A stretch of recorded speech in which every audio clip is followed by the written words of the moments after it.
ulangin. Kita sudah ketemu lagi ya Restu ya setelah 1 bulan ini. Ternyata udah sampai nih saatnya kita pendampingan individu. Minggu depan kita dalam KKN yang insya Allah dalam KKN yang kedua ya Restu ya. Tidak terasa Restu sudah 2 bulan ini melaksanakan program pembelajaran. Subhanallah ya, keren Masya Allah.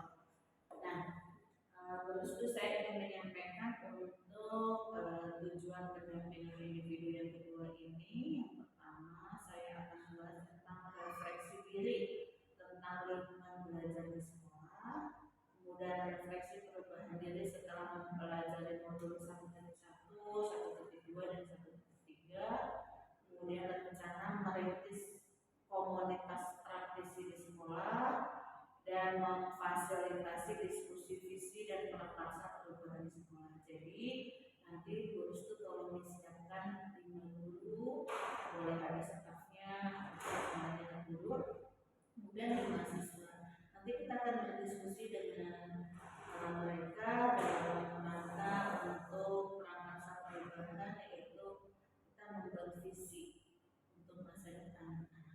Itu ya, itu ya sudah disiapkan. Ruangannya juga udah?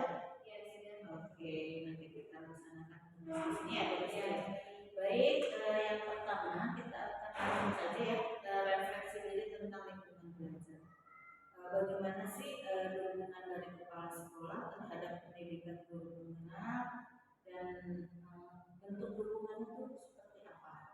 Kemudian tantangannya apa sih yang sudah dirasakan Restu, karena kita kan sudah 2 bulan nih ya. Mungkin pas kemarin saya tanya di bulan pertama nggak ada lancar gitu. Ya saya sih berharap nggak ada terus nih jawabannya sampai nanti 6 bulan ya. Tapi kita coba pengen tahu, coba diceritakan Restu dukungan dari kepala sekolahnya apa, apakah ada tantangan, kemudian solusi apa yang dipakai untuk menghadapi tantangan.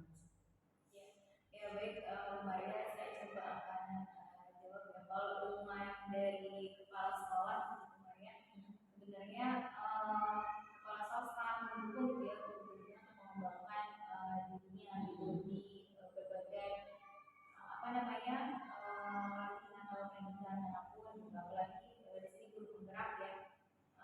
Justru kepala sekolah memang menginginkan ya semua guru bisa ikut mengikuti itu kalau pas ada pembukaan yang berikutnya. Jadi dipersilakan saja mengikuti pendidikan guru penggerak. Kalau misalnya pendidikan guru penggerak ini jadwal pendidikan guru penggeraknya ada yang bersamaan, bisa dikomunikasikan gitu kan, misalnya pembagian kurikulum. Jadi itu penuh gitu. Kemudian dengan ya tetap tugas utamanya adalah mengajar. Bisa dicari alternatif memang ada kemungkinan dia tidak yang bentrok. Jadi tetap seorang pemimpin ini ngasih solusi ya, berkolaborasi dengan mengajar yang lain. Jadi di sini kita luar biasa ya. Jadi di sini kita diminta buat menerapkan pendidikan juga sebenarnya komunikasikan dan kolaborasi kan ya. Gimana cara berkolaborasi? Kalau kita ada jadwal bentrok, kita kolaborasi sama teman nih, sama anak sejawat, bisa nggak misalnya tukar jadwalnya.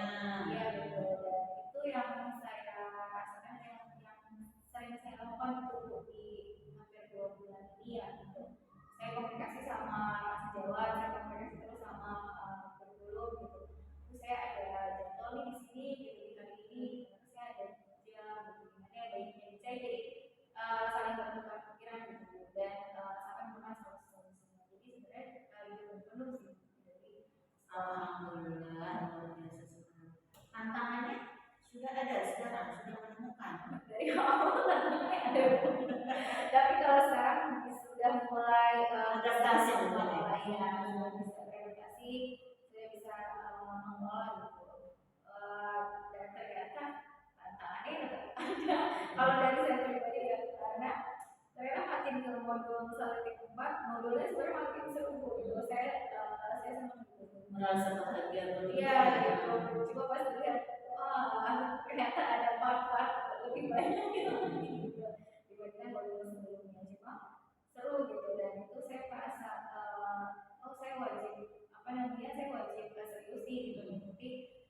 untuk program ini gitu. Karena membawa positif bagi saya jadi lebih terutama bagi diri sendiri dulu ya sebelum kita mengimbas ya orang. saya jadi lebih terbuka lebih berani untuk saya jadi lebih kreatif. Oh saya juga bisa kok melakukan perubahan atau melakukan penerapan kebaikan di sekolah gitu. Iya betul luar biasa. Apalagi nanti ya ini setelah ini kita akan diskusi dan terus akan memimpin teman-teman. Sukses ya Bu ya. Amin. Terima kasih Bu. Nah, Ibu kan sudah belajar baru 1.1, 1.2, 1.3. Boleh nggak diceritakan kira-kira apa sih yang sudah Ibu dapat dan membawa perubahan Ibu di kelas? Kalau dari yang saya pelajari satu kisah kan tentang filosofi pendidikan dari situ ada beberapa dasar pendidikan dari belajar dewantara ada murid kemudian bahwa siswa itu bukan kelas kosong gitu siswa itu memang sudah lahir yang dengan bakatnya masing-masing gitu. Saya jadi sadar oh tugas kita tinggal mengarahkan saja gitu tinggal kasih gambaran ke siswa gitu dengan potensi-potensi yang hal yang mungkin sudah sederhana potensinya lebih mudah diarahkan tapi kalau yang belum kita bantu nih untuk menemukan kembali untuk melihat potensi dirinya gitu sehingga siswa tersebut bisa percaya diri dan yang bisa mengembangkan potensinya di berbagai kegiatan. Nah, kalau yang saya mulai terapkan di pembelajaran adalah pendidikan pembelajaran sesuai kebutuhan murid gitu. Jadi saya coba untuk berdiferensiasi. Ya betul. Saya coba apa ya mencari strategi pembelajaran atau pembelajaran yang tidak di general, tidak sama.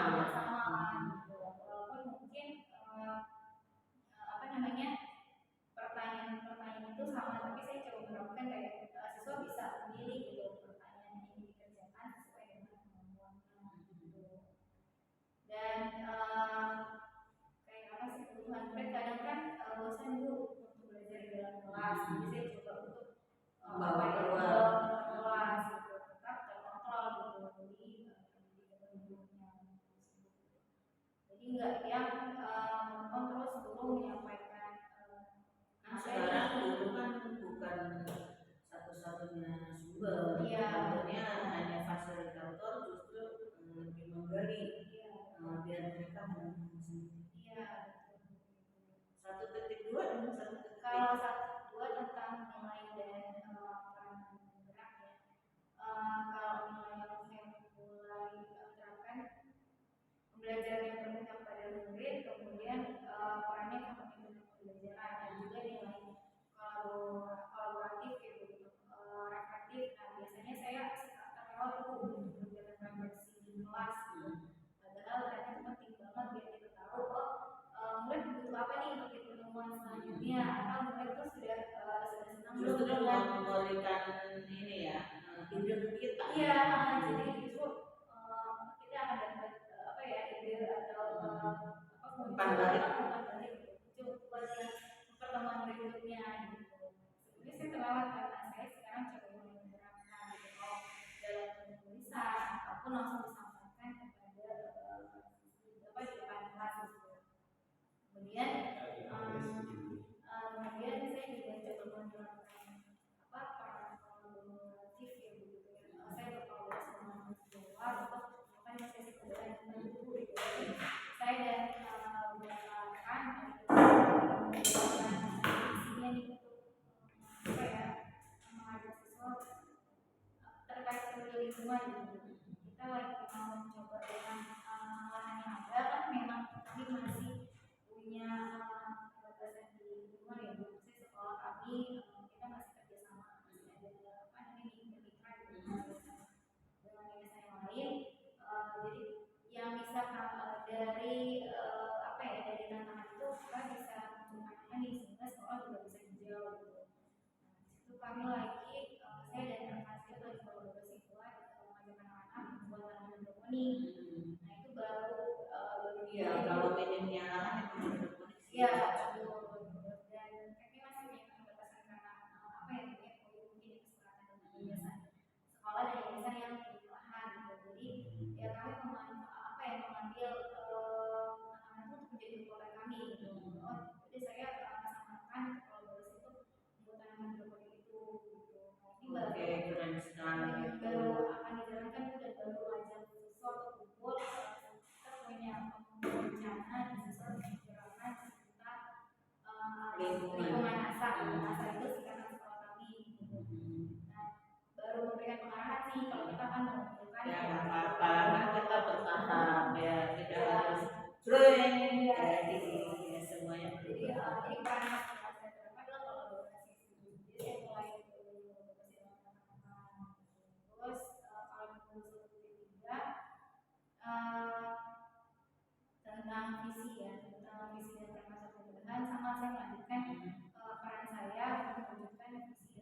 penjaga juga sangat penting ya. Kalau kita nggak ada penjaga, sadari aja nggak ada yang nyambungin ya. Jadi saling mutualisme lah ya, simbiosis mutualisme dalam mencapai suatu visi itu tadi gitu. Jadi memang SMA Tunas Bangsa ini luar biasa, banyak sekali CGP-nya, dan dengan lulusnya itu aja udah luar biasa loh. Maksudnya satu angkatan ada itu tidak dimiliki oleh semua sekolah ya. Jadi luar biasa. Alumni. Ya keren. Nah untuk selanjutnya yaitu rencana merintis komunitas praktisi di sekolah. Bagaimana sih apakah di sekolah ini sudah ada komunitas? Kalau di tahun ini sedang baru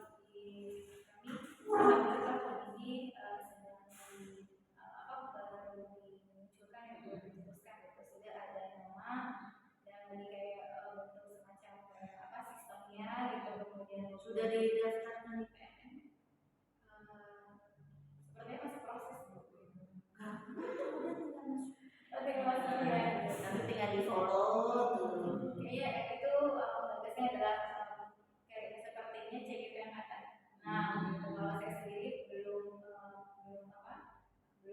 merealisasikan komunitas praktisi, cuma saya bisa menjadi bagian dari komunitas yang sekarang lagi dibuat. Berarti baru ini dong. Iya. Belum terrealisasi. Katanya udah ada namanya akurasi. Iya akurasi. Jadi kita baru mungkin membahas kayak sistem dan lain-lainnya gitu. Maksudnya mau dirapikan Pak. Oh iya. Administrasinya, Iya. program-programnya. Ya kalau sebelumnya sih hanya kita terintegrasi dalam rapat mingguan gitu kayak misalnya kan Iya jadi belum ada nama yang bikin semangat gitu. Oh mereka kan punya komunitas belajar dan teman sendiri gitu. Jadi sebelumnya hanya udah musyawarah mata pelajaran IPA, IPS itu juga terintegrasi pada saat mulai pada saat rapat mingguan. Gak apa-apa, rapat mingguan itu kan suatu pertemuan dan komunitas juga suatu pertemuan yang penting. Misalnya gue dikasih nama aja, daftarin di PNN, buatlah program untuk bulan Oktober minggu pertama, bahasnya apa, P5 misalnya, minggu kedua tentang CP, ATP atau tentang rapot P5 kayak gimana gitu. Jadi sebenarnya komunitas terkecilnya itu sekolah itu udah luar biasa loh, karena kan pertemuannya mudah gitu dibanding kita pertemuan gugus, pertemuan MD, MP itu kan lebih membutuhkan koordinasi yang lebih luas, menghubungi kepala sekolah, tetangga, sebelah gitu kan. Tapi kalau di dalam sekolah itu ya kuncinya di kepala sekolah dong, informasi apa mudah. Mudah-mudahan bisa ini ya berjalan dan segera mungkin dilaksanakan untuk apalagi nih CGP-nya banyak, GP-GP-nya yang udah lulus, jadi bisa ya. Karena adanya komunitas ini sharing itu tidak hanya materi ya, dari masalah-masalah kelas, masalah-masalah siswa. Jadi sesuatu yang sudah di-sharing pasti adalah solusi. Anak saya gini, wali kelasnya kan gitu. Apalagi di remaja ini jangan sampai jadi bullying gitu ya. Jadi komunitas ini intinya mah musyawarah gitu ya Pak ya, saling mencurahkan gitu. Jadi mudah-mudahan nanti Purastu sebagai CGP di sini menjadi tim